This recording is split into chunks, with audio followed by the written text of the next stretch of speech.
In 2022, my friend and I climbed down a manhole into an abandoned railway bridge in North Wales. We weren't supposed to be there. Nobody was. The first tunnel we found had old food packaging, a makeshift bed, evidence of someone living there years ago. Strange, but explainable. The second tunnel was different. The wiring had been ripped from the walls. There were symbols on the concrete like a code nobody was meant to break, burn marks on the floor. And at the end of that second tunnel was a room that felt like the inside of someone's nightmare. A chair facing the wall, a rope on the floor, tape on the walls at exactly arm's width apart, magazine pages with every single woman's eyes scraped out, and a knife, with something on the blade that wasn't rust. We were still in that room when we saw a head appear through the entrance, and the steel hatch above us had been shut from the outside. This is what happened. This isn't something I planned on sharing anywhere. It's been on my mind for years. After some research, I decided this was the right place to finally get it out. It happened in 2022, in a small town in North Wales where I used to live. When I was younger, I explored a lot of places that were either abandoned or restricted to the public with friends. We'd find somewhere, decide to go, and just go. One of those trips has never left me. I was out with a friend I'll call M. He told me he'd found a manhole that led inside one of the rail bridges along the coast, and that he wanted to go down there with a few people at some point. When he told me where it was, I suggested we just go then. That was always how we operated. Find somewhere, go there now. M agreed, and we set out along the coastal path. About 10 minutes of walking and a slight climb, and we were at the manhole. We opened it up, trying to stay out of view of the highway that ran beneath the bridge. The moment we climbed down, something felt off. Not dramatically, not in a way I could point to, just off. That feeling you get in certain places that your body registers before your brain does. We found ourselves in a dark, narrow corridor with 2 square holes in the wall to our left. We walked to the furthest hole and climbed through. It was small, just barely large enough for a person to fit. Inside was complete darkness. We used our phone torches. We were in a tunnel, low enough that we had to crouch, small enough that standing wasn't an option. As we moved further in, we started noticing things. An old foam pad on the floor. I know now that was probably used as a bed. Empty food packets and bottles scattered around. For the most part, we kept moving past it and kept going until we reached the end of the tunnel. At the end was another small square hole leading to another section. We climbed through into what felt like a tiny room. The air was suffocating with dust, even more than the tunnel. The room was empty except for one thing on the floor. A single piece of paper. It turned out to be a pay advice slip from 1984, in near perfect condition. Em and I agreed that was actually pretty cool, and we started recording and making our way back out, this time paying more attention to what we'd walked past. I put on a pair of gloves and started going through the packaging more carefully, checking dates. Everything was from 2011 or 2012, 10 years before we were there. I found a shopping bag with 2 things inside. A single penny from 2010, and a small piece of card torn from an ibuprofen box. On the back of the card in handwriting, L, river cries plus the scene ends. I still have no explanation for that. I don't think I ever will. Further through the tunnel, we found the first of several things that made this stop feeling like an interesting explore. In a corner, a pile of crumpled paper that turned out to be full of decade-old human waste. Close to it, a book of train timetables from 2012 with pages torn out, used for obvious reasons. Multiple bottles full of a black liquid we assumed was urine. We headed back into the main corridor and debated whether to go down the second tunnel. We were going to, but when I peered into it, I was immediately hit with an overwhelming sense of dread. Not nervousness, not the low-level unease from before, something heavier, something that said, not yet. Or maybe, not at all. It was getting dark outside. We decided to come back. 4 days later, we returned, this time better prepared, proper flashlights, and someone on the outside who knew exactly where we were and what time to call police if they hadn't heard from us. We climbed down into the corridor. This time we went to the other hole, the closer one. The rusty metal brackets on either side and the remains of a metal grate made it clear this entrance had been deliberately blocked off at some point. We ignored that. We ignored the dread that came back immediately as we stood there, and we squeezed through.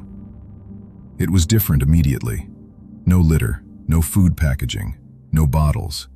The plastic piping that ran along the walls, in the first tunnel it had been intact. Here it had been ripped off the walls entirely. The wires exposed, not cut, broken apart, crudely, like someone had torn them down with their hands. Graffiti on the walls, but not names or tags, symbols, triangles, squares, stars, plus signs, laid out almost like a code. Everything felt different in a way that's hard to articulate. The first tunnel felt like somewhere a person had hidden. This tunnel felt like somewhere a person had done something. We moved further through. More piping torn down, burn marks on the floor in several places. We didn't say much to each other. There wasn't much to say. At the end of the tunnel, the same small square hole. M went through first. I followed. Neither of us had seen what was in this room yet. The atmosphere was hellish. I don't know how else to describe it. It felt like walking into a physical representation of something I don't have a word for. Suffering, darkness, something that had happened here that had soaked into the concrete walls. We turned our torches into the room. In the center of the room, a blue fold-out chair, placed deliberately, facing the wall to our right. I walked further in. It got worse. Next to the chair, a length of rope, splayed out on the floor like it had been dropped. Near one of the corners, a bundle of tape, clearly used, unraveled in the way tape looks after it's been wrapped around something. And near the tape, a knife, approximately 3.5 inches, brown handle. My blood ran cold. I kept looking. On the floor, pages torn from magazines, with what looked like electrical tape on the corners, like they had been displayed on the walls at some point. I looked closer. The eyes of every woman on every page had been scraped out. Not cut cleanly, scraped, like someone had dragged the tip of something sharp across them repeatedly until the paper tore. I stopped moving for a moment and just stood in that room with my torch and tried to understand what I was looking at. What this room was for. What had happened here. I used the chair to block the entrance hole. If anyone was coming in, I wanted to know. I kept looking. Patches of melted wax on the walls. Candles had been placed here to light the room. Whatever was done here was done by candlelight. Then I saw what was on the wall opposite the chair. Attached to the plastic pipe running along the wall, pieces of tape. Same tape as on the floor, spaced at exactly arm's width apart. I stood and looked at those two pieces of tape, at the width between them, and understood what they had been used for. What, or who, had been held against that wall. There were a few other items in the room. A red blanket, a shoe brush, something that looked like a candle in a tin, a pair of scissors. I started recording on my phone, showing what was in there, trying to document it before we left. Midway through one of the videos, M went still. He was looking through the gap in the chair I had placed over the entrance. Without thinking, I picked up the knife from the floor and moved to stand beside him. Looking through the gaps in the chair, we saw it. A head, peering through the tunnel entrance, looking in. Everything became very clear very quickly. We were in a room at the end of a tunnel inside a concrete structure with no phone signal. The chair was our only warning system, and someone was on the other side of it.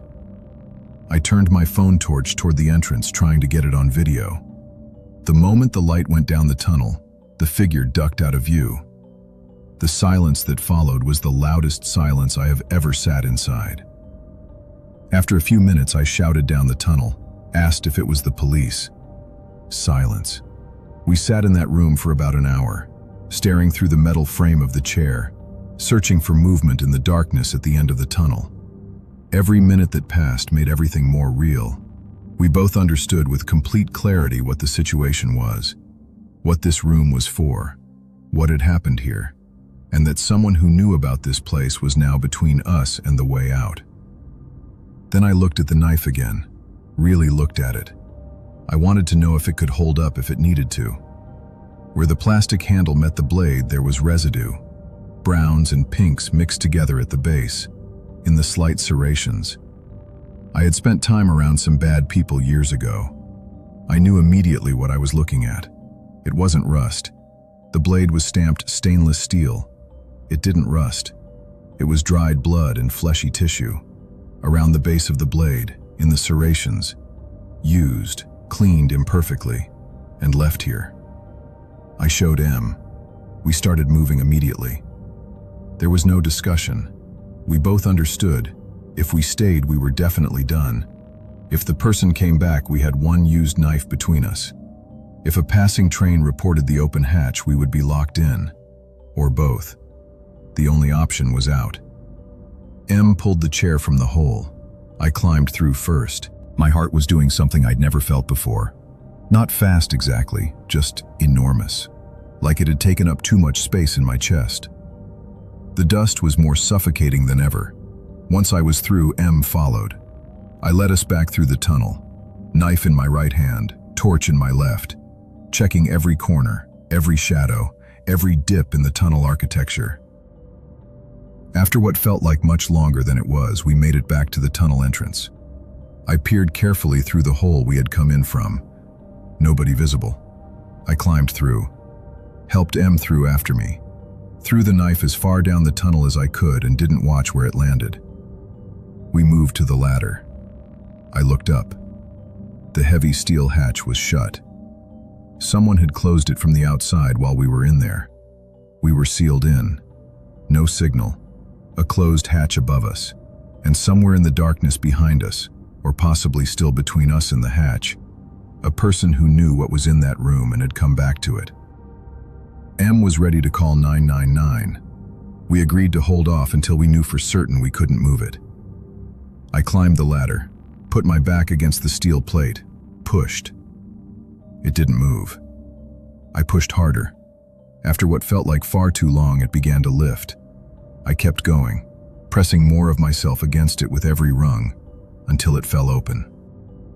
The first breath of outside air hit me, and I cannot tell you what that felt like. M came up immediately behind me. We slammed the hatch shut, climbed back down to the coastal path, and ran. We spent that night at a friend's house and told him everything. That was the last time either of us spoke about it. I filed an anonymous report with the police the next day. As far as I know, nothing was done. I've thought about that room a lot since. The chair facing the wall, the tape at arm's width apart, the magazine pages with the eyes gone, the knife. Whatever happened in that room, whoever was brought there, whoever came back while we were in it, I don't know those answers. I just know that the hatch was open when we went down and closed when we tried to come back up, and someone was in that tunnel with us. And I am still grateful, every single time I think about it, that the hatch moved when I pushed. There are places in the world that were never meant to be found. Places where something happened that the person responsible needed to stay hidden. A chair facing a wall, tape at arm's width on a concrete wall, a knife that wasn't used for cutting rope, and a steel hatch that someone closed from the outside while two people were still inside. My name is the Cursed Owl. Stay safe out there, and be very careful about which manholes you climb down into.